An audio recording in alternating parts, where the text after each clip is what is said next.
Hello everyone, and welcome to Floating Offshore Wind mini-series part 2. In this series, we will focus on realization and the type of technology and the new opportunity of floating offshore wind for Taiwan. In today's panel, we will focus on what we as industry or government need to do before fully commercialize floating offshore wind. I'm the moderator of today's panel. My name is Mao-Hsiung Chiang from National Taiwan University. And in today's panel, we have 5 panel members, 4 from industry and 1 from Bureau of Energy. And I would like to invite the panel member to have a brief self-introduction. Elvin, please. Hi everybody. My name is Elvin. I'm the General Manager of Boskalis in Taiwan. So I'm very happy to be here again. This is my second time in this mini-series, and I hope I can give some good contribution this time again. Thank you. Good morning. My name is Michael Pinkerton. I'm the Country Manager for BlueFloat Energy here in Taiwan, where the focus primarily, or BlueFloat Energy's focus, is on offshore floating wind development. It's my first time sitting on this panel, so I'm hoping I can contribute also. Thank you. Hello, my name is Yu-Foong Chong. I'm the Country Manager of RWE. RWE is a global leader in renewables, including offshore wind and floating, where we have demonstrated projects worldwide.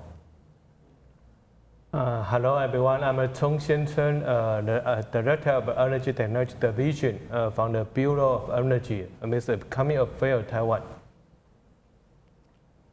Hi everyone, my name is Sean McDermott. I'm Managing Director Development for Northland Power in Taiwan. Northland Power is a Canadian independent power producer and one of the world's leading owner-operators of offshore wind.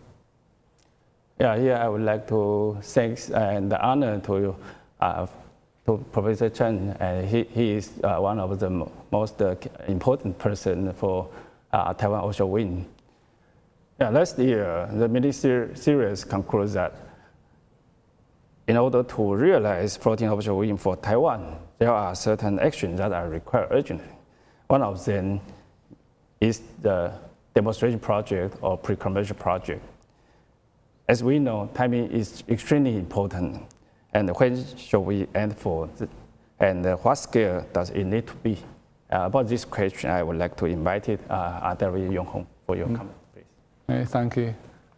At RWE, we have teams in country, and we're eager to bring this technology to Taiwan as soon as possible.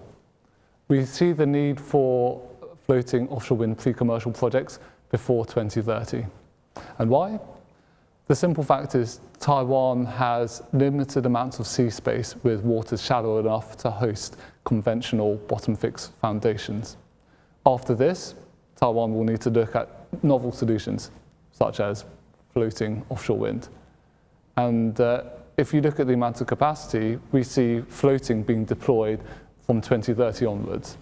And so to get the benefits from a pre-commercial project, this should be in this decade, well before 2030. And I'd like to take a minute to remind ourselves of why a pre-commercial project is so important, why it's necessary. I think there are 3 main reasons, and all relates to being a stepping stone prior to commercial projects. Firstly, is to prove technology. We need to prove that the technology, we need to customize the technology for Taiwan, so not just for earthquakes and typhoons, but also Taiwan has some very specific and unique soil conditions. The second thing is bring the cost down. We need to demonstrate to the industry, to the banks, that the prices can come down, so it's actually affordable. And then thirdly, and very important, is the supply chain. We need to give the supply chain the opportunity to have that stepping stone to projects which are large enough to warrant investments in new factories, new manufacturing processes, but not so large that it's actually difficult for them to do so successfully. And through that, through the pre-commercial projects, it gives them the credentials, it gives them the experience to then participate in commercial projects in Taiwan, in Asia Pacific, and also globally. And then I think that brings on to the last point, which is about scale. What scale do we need? And for bringing the costs down, for supply chain opportunities, it needs to be a good enough size. So we, at the RW, we're seeing pre-commercial projects of between 100 and 300 megawatts. Okay, thank you. And Sean, do you think it is possible maybe the demonstration project can be synchronized with the fully commercial project? Yes, I think it is possible, and it's possible in part by employing something that Taiwan used for round one, which was within the round one demonstration projects. Each of those demonstration projects began with smaller projects to prove the technology, to show that they were bankable. The 128 megawatt Formosa 1 project began as 2 4-megawatt turbines that were first financed and constructed. And once they were operational, Formosa 1 had the option of continuing with the additional 120 megawatts. It was something similar with the Taipower demonstration project. So there's a space where you can synchronize the pre-commercial and the commercial projects by allowing developers who have been awarded a pre-commercial project at a scale suggested somewhere between 100 and 300 megawatts, keeping in mind turbine technology for the time frame we're looking at keeps getting larger. And right now, base case turbine is 15 megawatts. By 2030, could be 18, 20 megawatt turbines, maybe larger. So if we are thinking of a pre-commercial size that a developer has an option to grow into a commercial size, then we are looking at something that's, call it 100 to 300 megawatts to begin, with the option to grow into 1,000 once they've demonstrated, that initial project has demonstrated that it does have the capability, the financing, the know-how to make that first pre-commercial phase of a larger project work. So yes, I think we can borrow from the BOE's innovation in round one and apply that to a combined pre-commercial and commercial projects for floating. Yeah, I think we all interested for the government view. Yeah, what is the current view on floating offshore wind for Taiwan? I would like to, Dr. Chen. Okay, thank you, Moderator. I think that the government set a target for the year of 2050. We want to reach about 60 to 70% of renewable energies. Based on this target, for the offshore wind energy, we set a target about 40 giga to the 55 giga. Based on this target, I think we should do the so-called offshore floating offshore wind energy. Just to mention, because Taiwan will have a good potential for the wind resources. Based on based on the year of the 2012, we follow with so-called a demonstration program for this type of offshore energies. We have a successful experience based on the first type, but we must follow based on this successful experience. We may follow to the offshore wind energies. So I think the government should do this with the floating wind energies. So after, maybe you can have the more information from the European country, from the diverse stakeholders. So the government should do the floating wind power. Yeah. Okay, thank you. And as we know, some of the immediate hurdle, maybe localization and the current backlog of project. How do we best manage the increase in pipeline and the requirement moving forward? Michael, do you have some comment? Yeah, I mean, localization and supply chain are obviously critical elements to the success of the offshore wind industry here in Taiwan. With the floating developments, that's going to bring a whole new dynamic into what the requirements are going to look like. So, I mean, most developers or all developers will be wanting to work with local industry to try to work out how we can localize and what a localized floater might look like and what that's going to, how that's going to help grow industry here in Taiwan. But I think with the pipeline at the moment and the projects that are currently being constructed, there's going to be potentially a delay, or we need to look at efficiencies or a better way to maybe have supply chain and localisation work that has the best way that we can deliver projects here in Taiwan. Because floating is going to have a requirement for land requirements, it's going to have laydown areas, it's going to have extreme fabrication requirements depending on the type of technology that's going to be used. But I think with discussion between developers who have experience and what's coming out of Europe at the moment, and working with BOE and also the institutions, universities, technology bodies, we can find a way forward. But we definitely need to be thinking about it now, and we need to be looking at what needs to be done and how we can better improve that. Yeah, supply chain is also an important issue. It is important to address the readiness of the local supply chain and the relationship in regards to the global supply chain too. And Elvin, do you have some comment? Yes, I do. So basically, we are talking about in the coming future, in 2029, 2030, we are looking at 500 megawatts per commercial wind farm floating. And going forward, less and less bottom fixed, and there will be a time where they will only be floating offshore wind. And if we talk about 500 megawatts, we are talking about 34 turbines floaters that is floating. And then we're talking about 3 times 34, which we are looking at hundreds of floaters. There's no way in one country that can make 100 floaters in a year. So we definitely need to tap into regional or even global supply chain. So that's one of the concerns that I have, that we need to look into the more broader perspective, how we can tap into regional supply chain for floating. And of course, at the moment, there's also an issue about design. There's so many different designs worldwide. So we definitely need to go into a design where it suits Taiwan and also be able to learn from the existing demonstration.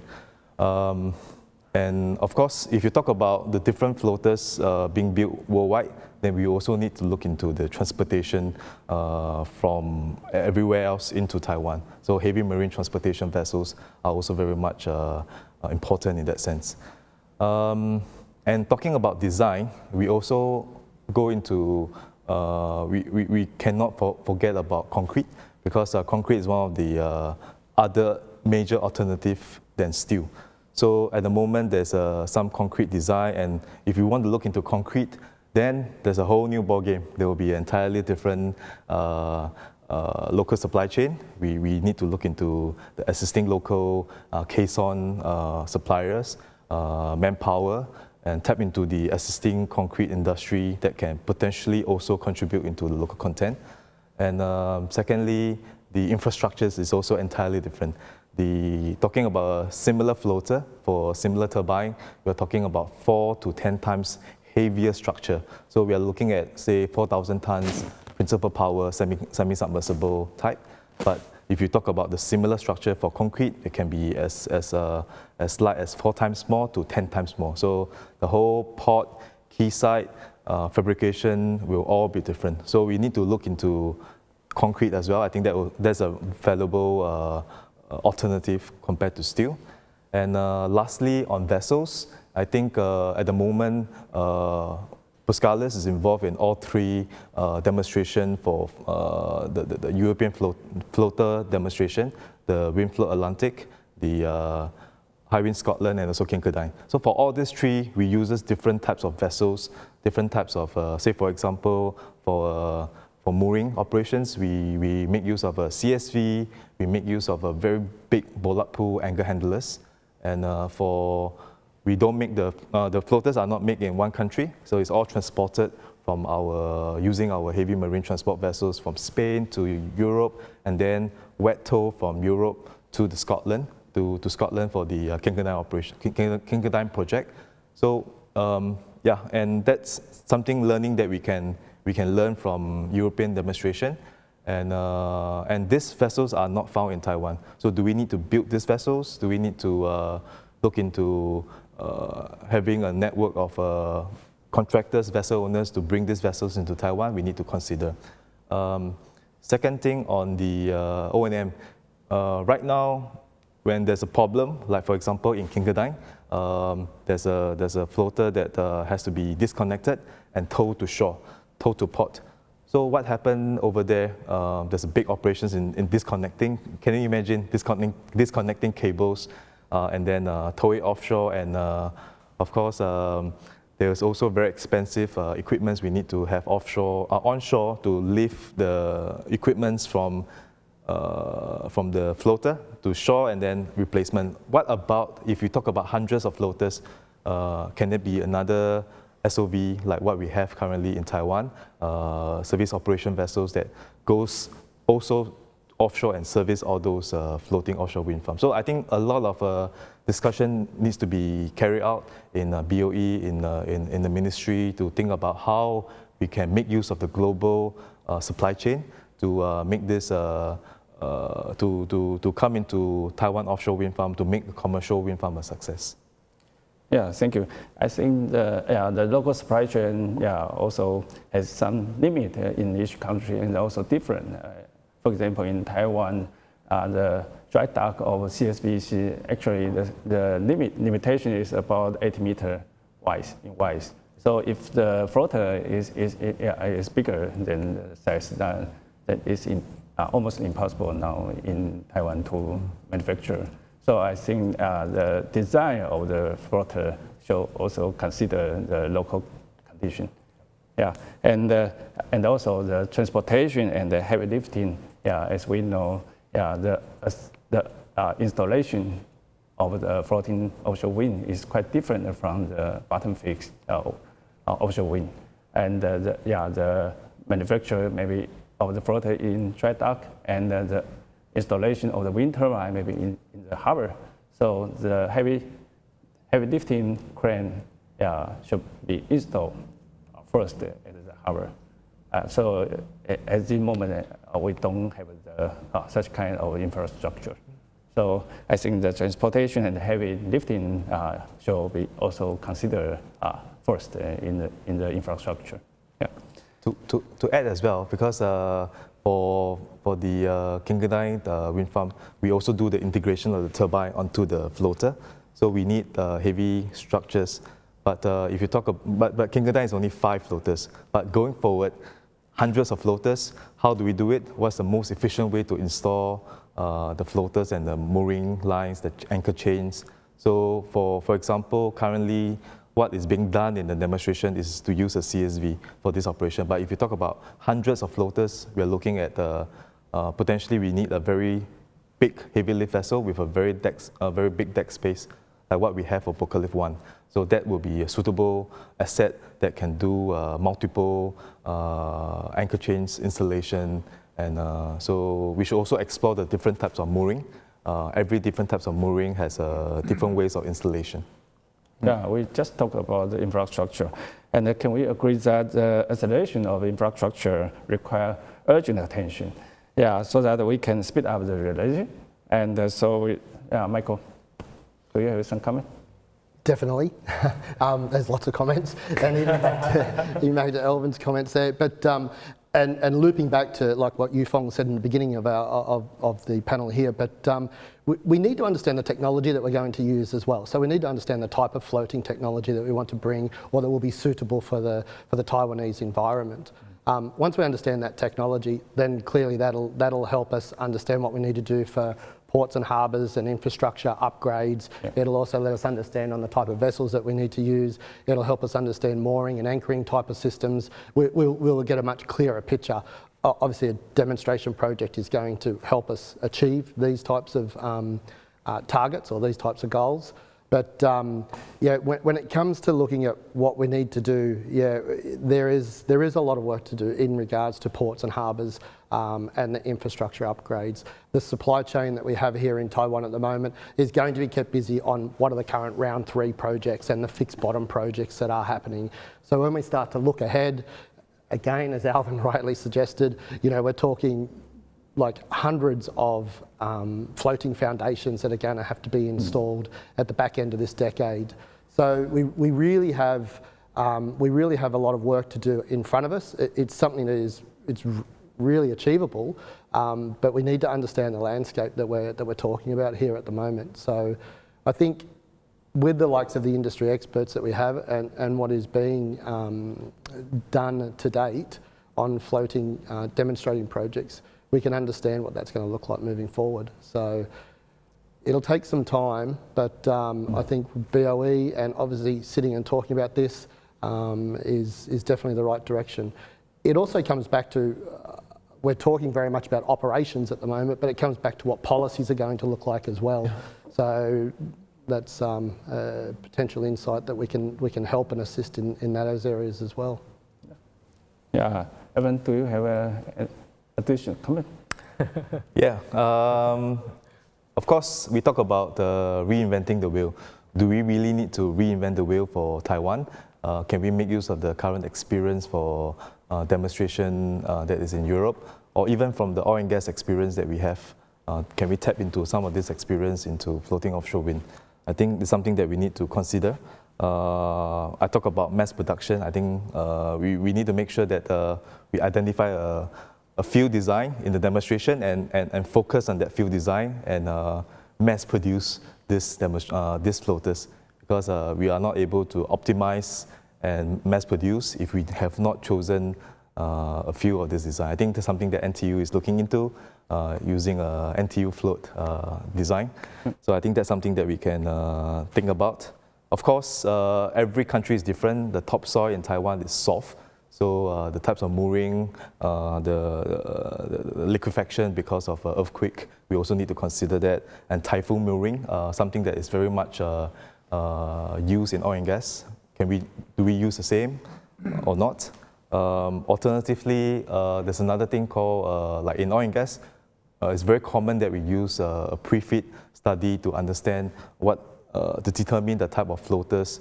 Can also, maybe the government can, or the developers can already start to look into this pre-FEED study way before the demonstration and already try to narrow down and focus onto these topics. Another thing is, I think early engagement and collaboration is something that we need to work on. For example, there's so many different stakeholders. I'm so glad that we are all here. Developers, contractors, ministers, and also from the academic world. Together, we come together and think about how to do this. And for example, as we speak, Professor Ma is on his way to our office in the Netherlands to talk about R&D collaboration between NTU and Boskalis. And we intend to send our colleagues to Taiwan and students from NTU to the Netherlands for cross discussion and R&D and make this research and development into a success. And for example, we're looking into maybe shared mooring. Like last year, we did a project with NCKU, National Taiwan University, where we also have a student who is researching into shared mooring, something that we can also do with NTU this year to look into the specific mooring that is suitable for Taiwan. I think this type of collaboration will allow the industry and floating to become a reality in Taiwan. Yeah, thank you. I think the infrastructure actually is very important issue before the fully commercial floating offshore wind. So I think in Taiwan we should prepare for that and to make all the demand in the infrastructure well developed and before the fully commercial. I mean, one thing which is mentioned is the technology hasn't yet been decided, and actually this could be an opportunity rather than a risk. We know for floating, there are over 50 different types of floater solutions. If you look at the floater, the mooring systems, which is best for Taiwan is yet to be determined. Yeah. But we do know the conditions in Taiwan vary a lot from the east coast to the west coast to the north. Soil conditions are different, the wave conditions are different. It may be that there are different designs which are best suited to different areas. So instead of consolidating on one design, which puts an extreme bottleneck on one particular supply chain, if there are different solutions, actually, then you can use different facilities, some concrete, some steel, different ports, and actually through diversification can reduce the constraints on the supply chain. Exactly. So, and also, so mass manufacture is important, but one step at a time. I think the notion of pre-commercial has allowed that stepping stone, batch production, so we can walk before we can run, to really understand what are the technical challenges. And then it's all about pre-planning. It's about talking with the Bureau of Energy, talking with TIPC, so that they understand what are, let's say, the upper limits of the envelopes of required in terms of port sizes, the rate distributions, so that they can forward plan for that, so that it enables both the pre-commercial and the commercial projects to be deployed. Mm-hmm. Yeah. It's going to become an extremely congested strait. We've got 3 years worth of consecutive auctions happening now. So come the end of that, when we're all in development and all in construction, we definitely have to be looking for solutions around those ports, around those harbours, supply chain alternatives, options available to us. 100%. I mean, otherwise we won't succeed. If I can add to that and also add to the earlier comment, this idea of diversification is hugely important, not just in terms of technologies and floating types, but actually just diversification of the geography of the wind farms. Right now, most of Taiwan's offshore wind farms as fixed bottom wind farms are concentrated in one area of Taiwan. And that's difficult for many reasons. It's challenging because a lot of the base load isn't close to where most of that is located. Something 80-90% of offshore wind right now is in Changhua. And all of that's coming into a limited number of onshore substations that are increasingly congested for capacity. Having floating, as we've discussed, opens up the space that you can build and allows potentially for wind farms to connect into or closer to Taipei, into or closer to Hsinchu, into closer to Kaohsiung, where you have the largest load use, but you have deep water depths. And so you're not seeing a lot of fixed foundation development there. And so there's an energy security piece. For those of us who've gone through financings, we are very conscious of insurance risk. And the insurance companies have pointed out that the likelihood of a typhoon hitting one wind farm is low because they're all next to each other. So if they hit one, they hit all of them. Whereas if they're spread out across the west coast, perhaps some on the east coast, the north, the south, you're getting a diversification of energy generation, which is also important for Taiwan. So there's multiple reasons why floating makes sense for Taiwan and globally, but particularly for Taiwan, where the fixed foundation opportunity is very concentrated. And it's probably inevitable. But it's going to require policy, and that's the piece that we all, I think, there's a consensus on the need for, or the inevitability of something, but we also have to have guidance on where that's going. But we know the BOE is actively thinking about that. Yeah. Besides the infrastructure, I think regulatory framework is also very important. Right. Yeah, if infrastructure is hardware driven, and the regulatory framework is the software, and what regulatory framework is recommended? Yu-Foong, do you have some opinion? Well, I think there's already a best practice case study. It was mentioned earlier, which is from phase 1 and phase 2 of offshore wind. The proof is in the pudding. It has attracted the developers, the supply chain, the investment, and the technology cluster for the Asia Pacific is here in Taiwan. And so if we were to repeat that best practice, it would be pre-commercial demonstrators. It needs, with a feed-in tariff, with CapEx support, ideally, because it is still pre-commercial. It still needs further support there. And then also running in parallel to the current phase 3 arrangements. So I think financial support is there, capacity, so grid which these can connect into, because ultimately these projects still need to make a return on investment. And they only make money through the electricity they output, so they need to run for the whole life cycle. they need to be able to buy into the grid. So I think it's working with TPC, the BOE, those feed-in tariffs, CapEx support to incentivize the local supply chain. And then all together, I think we have a formula for success, and a proven one, even better. Yeah, sure. Yes, I would echo everything that was just said. I think we right now are in, all of us are in preparation for round 3. Round 3 doesn't have, there are a few developers who are floating the idea of floating, who are considering floating as an option in their projects. Nonetheless, it may be worthwhile to consider within the round 3 process a separate stream, either dedicated capacity that's just for floating, probably changes to the auction system such that there isn't a cap or the cap is higher, probably reduce local content because at the moment you couldn't, the fixed bottom projects are benefiting from 5-6 years of investment into local content. The floating projects won't have that at the beginning. So there's a number, if the intention is to use the round 3 capacity targets as a way to target floating, which I think there's probably some consensus on, the actual process for assigning or awarding floating should probably be different from what we're seeing in round 3 right now, where there is it's predominantly considered with fixed foundation projects in mind and fixed local content in mind. So I think we'd want to see some, or probably need to see some, even if it's in an auction environment, some changes to the auction rules as they exist for round 3. Maybe I can share some information about the round 3 issues.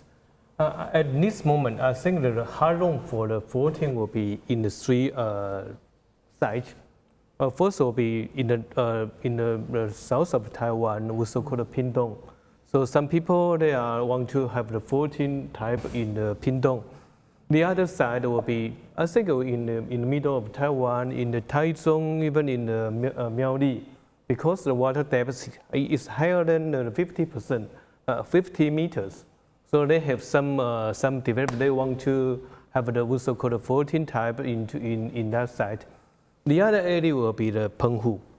I think some people they want to have the floating in the Penghu, but I think for the round 3, I think all the development will be. I think the commercial time will be after the year of 2028.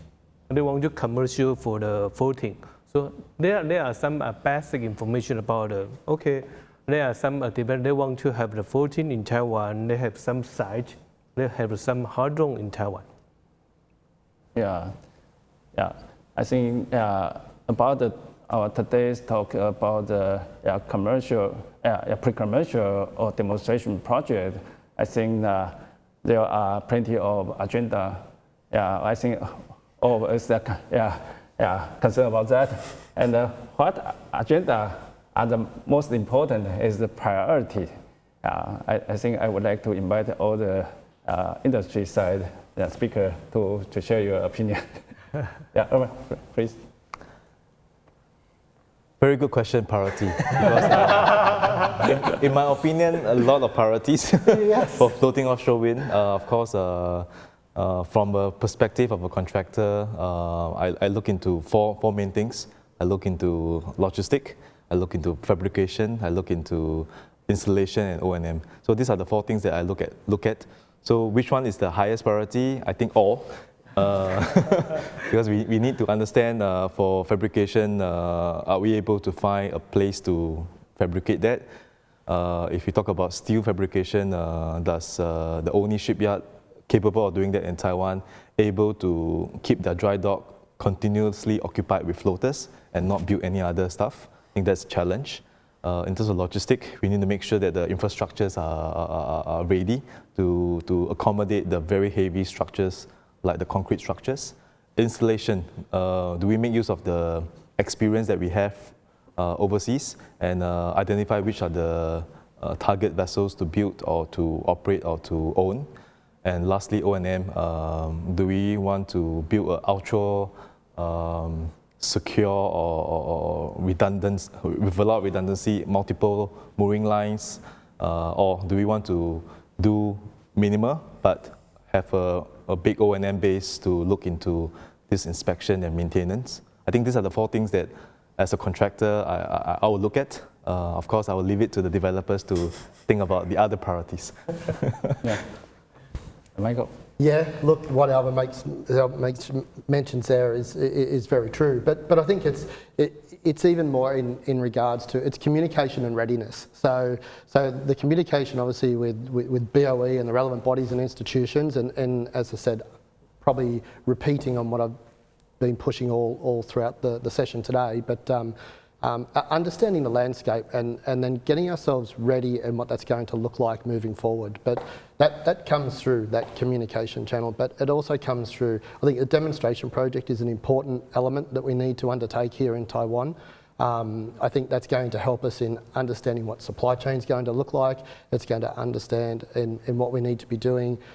Maybe not necessarily even in Taiwan for readiness, but it might be an APAC region readiness type of scenario or this type of element. But it'll get us on the front foot, and it's all about that planning. We've got to understand what we need to be doing, because again, it's just going to be extremely congested over the coming years here, and ports and harbours, and the size of these floaters that we're looking at here are extremely large. Turbines are not little these days, so they're extremely large. So really having that, I guess, the land available to us to lay down, to set up, to fabricate, to construct the floaters, and then obviously the vessels in this type of scenario to get us out to sea where we need to be at. So yeah, I bring it back to communication and readiness. I mean, building upon that, I think those are all good points, and yeah, the forward planning, but then everyone is so busy from the government side, from the developer side. And what spurs on motion is actually when the plans come out and people go, oh, this is happening. Then everyone starts committing resources to it, not just from the industry side, but also from the government side.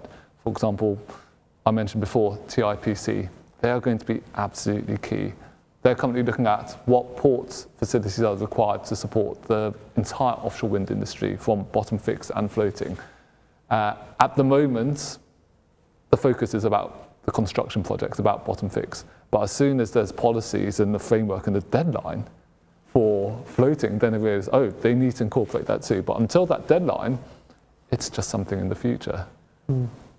So by putting in place deadlines, it allows that forward planning to happen, it allows the discussions to happen, and then we will constantly be putting in our inputs as to what we see those envelopes to be, but then they hopefully get taken, there's an envelope with a deadline. So it's not just a future problem, it's a problem now, because especially when it comes to port investment, that needs to happen. And I mean, it's already mentioned, the lifting, the cranes. One of the benefits of floating offshore wind is we can install the turbines at the port, but that requires the lifting facilities at the ports. So hence, what type of cranes they need at the port, and that's all the information TIPC needs to factor in now. So yeah. I would add some kind of price guidance. Not necessarily price support, but price support is welcome. But at a minimum, some price guidance. Yu-Foong mentioned a moment ago that round 2, round 1 are generally successful. That's and attract a lot of investment. That's in part because of a feed-in tariff program that created some price stability. As we look at round 3, the price cap is probably beneath what demonstration projects and pre-commercial projects for floating will need to proceed. And in a corporate PPA environment, which is what a lot of off-takers, a lot of developers are looking at to support round 3, it will be the optimistic CPPA off-taker who's interested in starting with a demonstration project for floating to rely on meeting commitments under Taiwan's carbon reduction laws as well as Europe's. So I think it's important to have some kind of framework in play that gives developers, but suppliers, that certainty that there will be investments to come. Everything that Elvin was discussing a moment ago is expensive to build. And ports and harbors, also upgrades, all of that costs money. And we're all we're here to build out the industry, but ultimately we also have to have some confidence and certainty on pricing as well to understand that our investments will be successful. So that would be my comment around guidance. All of this is important, but some price guidance as well would be beneficial. Yeah. We heard many different voices from the industry, and now I would like to invite you from the government side. Director Chen, do you have some response? Yeah, it's my pleasure. But I think thank you for your comment or opinion to the BOE. I think just to mention approach to the net zero emission in the year of 2050. The government should do the what's so-called offshore energy demo project. Because I think the bottom phase wind turbine will be maybe have some limit, but just to mention for the floating will be not limit. Not only in the west of Taiwan, but also the east of Taiwan, we also have much potentials. So based on this experience, based on this target, I think that Taiwan, I think for the BOU have some draft. We will announce at the end of this year, we so-called offshore wind, 14 offshore wind demo project. I think based on this project, we just have some mission. I think just mentioned about we still have some issues much to clarify. So the demo means that we must have validation of a different target. First will be the regulation. I just mentioned that we have a good experience for the bottom phase floating, bottom phase wind type. But for the floating, we have a different so-called regulation. So the validation will be the first will be the regulation validation. The second is about technology. Just mentioned that for the Taiwan, we have typhoon. So this is some challenge for the 14 technologies. So technology validation is important. The third one is about economic issues. Just to mention, the cost down will be the big issues. So based on this demonstration program, we can know some information. Even for a different kind of technology, they have a different cost. So how to give some economic information, especially in the Taiwan environmental. The final one will be, I think it just mentioned the infrastructure issues. It's a big issue for the Taiwan. I just mentioned for the bottom phase, okay, we have a good infrastructure for the bottom phase type. But for the floating, they are totally different. We need some information, we need some the other information to validation. So maybe the different type of the floater, they have a different info. And the final one will be the supply chain. So I think based on this purpose, I think that the bill will be announce the demonstration program at the end of this year. Before as announced for the project, I think we have more information, more meeting to seek for the different stakeholders' opinions. And for the draft, we have some idea. I think let's just follow your opinion. I think the minimum capacity will be about 100 mega because we are validation for the different kind of purpose.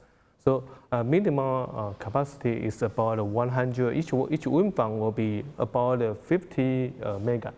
So based on this information, based on this scale, and the water depth will be, I think, more depth than the 50 meters. Maybe higher will be better because we are floating. Based on this demo, we can move from the west of Taiwan to east of Taiwan. I think it's good for the Taiwan. The other issue, I think we will also concern about the incentive. I think we will concern about to use the feed-in tariff, especially for the floating. And based on feed-in tariff, we also think the opinion from all the stakeholders. Do we need the other or the external incentive for the floating, like the capital incentive or something like this? I think that the government will be open. We want to have the good market not only for the bottom fixed offshore wind in Taiwan. We also need some also called floating market in Taiwan. It's good for the Taiwan to reach for the net zero emission target in the year of 2050. Yeah, thank you. And yeah, maybe I can ask Dr. Chen, is it possible the wind farm, offshore wind farm area maybe in the future outside the 12 nautical mile? I think maybe we just demanded some regulation. I think yes, we will do something like this, but it's because I think for all the regulation will be follow the technical issues. So I think we will have more space not only in the west of Taiwan but also the east of Taiwan. So we want more space. We want to demand. We want all the regulation to be good, have a friendly environmental for the offshore energy, not only for the bottom fixed, but also for the floating. Yeah, yeah. As we know now in Europe, Power 2X is developing soon, and yeah, maybe if the offshore wind farm far away from the coast, maybe the offshore wind energy direct transfer to hydrogen, green hydrogen is also a possibility. Yeah, I think that is. Will be a very important issue in the future also in Taiwan. Yeah, thank you for all your comment and suggestion. And I think we believe that the pre-commercial project is very important in Taiwan. And also, although we now in Taiwan, we have already some experience about the bottom fixed offshore wind, but we know we still have many lessons to learn for floating. Not only the policy, but also infrastructure, the supply chain is quite different. And actually, through the pre-commercial project, we can learn first before the fully commercialized floating offshore wind. And I think Taiwan now actually in the leading position of floating of offshore wind in APEC country. But for the floating, actually we are a little bit slower than Japan and South Korea. I remember in 2019 I visited Fukushima, the demonstration wind farm, and also I visited Professor of Tokyo University, Ishihara, and to talk about their demonstration project and their experience. And I think we should accelerate the pre-commercial project and to make Taiwan keep in the leading position in the APEC country. And I think it's almost the time, and I would like to close the panel. And on behalf of the organizer, I would like to thank all the panel speakers and all the viewers. And if you have any comment and suggestion, please feel free to share it in the comment section. Thank you very much for your join today's discussion, and hope to see you soon in Taiwan. Thank you.